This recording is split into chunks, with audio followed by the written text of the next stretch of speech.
Spicy ടെയിലിന്റെ ഈ എപ്പിസോഡിലേക്ക് എല്ലാവർക്കും സ്വാഗതം. ഇന്ന് ഞാൻ കാണിക്കുന്നത് ഒരു ചെമ്മീൻ കറിയുടെ റെസിപ്പിയാണ്. വളരെ ടേസ്റ്റി ആയിട്ടുള്ള ഒരു ചെമ്മീൻ കറിയാണിത്. ഇത് ഞാൻ ബിരിയാണി റൈസിന്റെ കൂടെയാണ് സെർവ് ചെയ്തിട്ടുള്ളത്. വളരെ സിമ്പിളും അതോടൊപ്പം വളരെ ടേസ്റ്റി ആയിട്ടുള്ള ഈ റെസിപ്പി എങ്ങനെ ചെയ്യാൻ നോക്കാം. ഇതൊരു 10-12 അല്ലി വെളുത്തുള്ളി ഉണ്ട്. ആവശ്യത്തിന് വേണ്ട ഇഞ്ചി, തരിതരിപ്പായി പൊടിച്ചെടുത്ത കുരുമുളക് പൊടിയാണ് 2 ടീസ്പൂണാണ്. ആവശ്യത്തിന് വേണ്ട കരിവേപ്പിലയും മല്ലിയിലയും 2 പച്ചമുളകുമാണ് ഞാൻ എടുത്തിട്ടുള്ളത്. ഇനി സവാളയാണ് അടുത്തതായിട്ട് വേണ്ടത്. ഇത് 2 വലിയ സവാള ചെറുതായിട്ട് അരിഞ്ഞതാണ്. നമ്മൾ മൺചട്ടിയിലാണ് ഇത് മൊത്തമായിട്ട് ചെയ്തെടുക്കുന്നത്. മൺചട്ടിയിലേക്ക് 2 ടേബിൾ സ്പൂൺ വെളിച്ചെണ്ണയാണ് ഞാനിപ്പോൾ ഒഴിച്ചിരിക്കുന്നത്.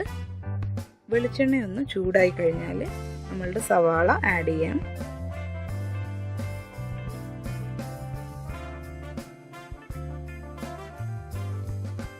സവാളയൊന്ന് നന്നായിട്ട് ഇളക്കി യോജിപ്പിച്ച് കൊടുക്കാം.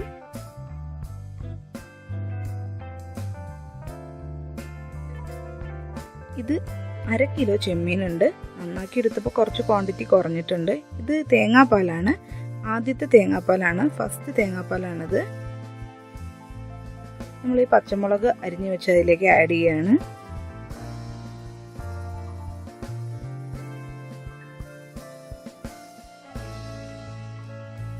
അതിനുശേഷം ഇഞ്ചിയും വെളുത്തുള്ളിയും കൂടി ചതച്ചിട്ടതാണിത്.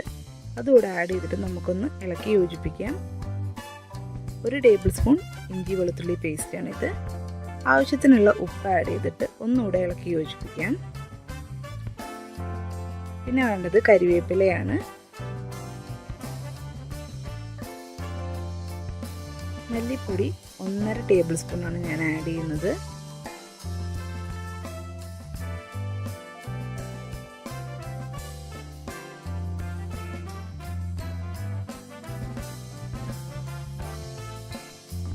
നന്നായിട്ടൊന്ന് ഇളക്കി യോജിപ്പിക്കാം. അതിനുശേഷം മുളക് പൊടിയാണ് ആഡ് ചെയ്യുന്നത്. 1 ടീസ്പൂൺ മാത്രമേ മുളക് പൊടി എടുത്തിട്ടുള്ളൂ. കുരുമുളക് പൊടിയുടെ എരിവാണ് ഈ കറിയിൽ മുന്നിട്ട് നിൽക്കുക. ഇനി മഞ്ഞൾപ്പൊടിയാണ്, 1/2 ടീസ്പൂൺ മഞ്ഞൾപ്പൊടിയാണ് ആഡ് ചെയ്തിട്ടുള്ളത്. ഇനി ഞാൻ നന്നായി കഴുകി വൃത്തിയാക്കി വെച്ച ചെമ്മീൻ ഇതിലേക്ക് ആഡ് ചെയ്തു.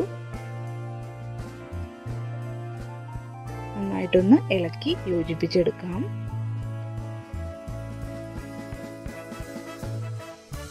അടുത്തതായിട്ട് കുരുമുളക് പൊടിയാണ്. 2 ടീസ്പൂൺ തരിതരിപ്പായി പൊടിച്ച കുരുമുളക് പൊടിയാണ് നമ്മളിപ്പോൾ ആഡ് ചെയ്യുന്നത്.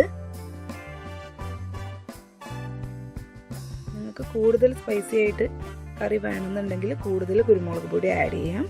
ഇത് തേങ്ങയുടെ 1/4 പാലാണ്.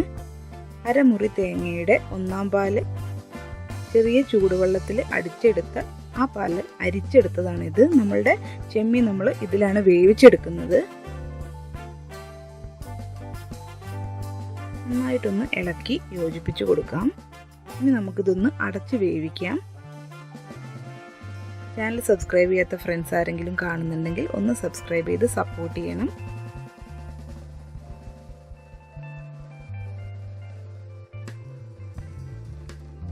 നന്നായിട്ടിത് തിളച്ച് വരുന്നുണ്ട്. ഇപ്പോൾ നമുക്കൊന്ന് മിക്സ് ചെയ്ത് കൊടുക്കാം.